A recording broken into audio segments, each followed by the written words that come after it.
Turning engine 12J701.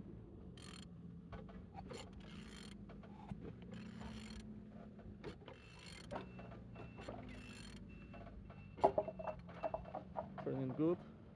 At the front engines looks good, as you can see. Pixel on altimeter, have damage. This part, socket was broken. And on this side, everything's good. Starter without any damage. Same as well like a gearbox. And on this side, engines without any damage, as you can see. Look as well on the windows, without any water inside.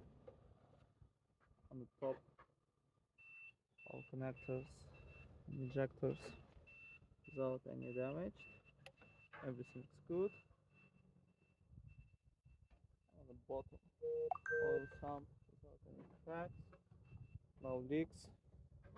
And Turnic engine 12J701.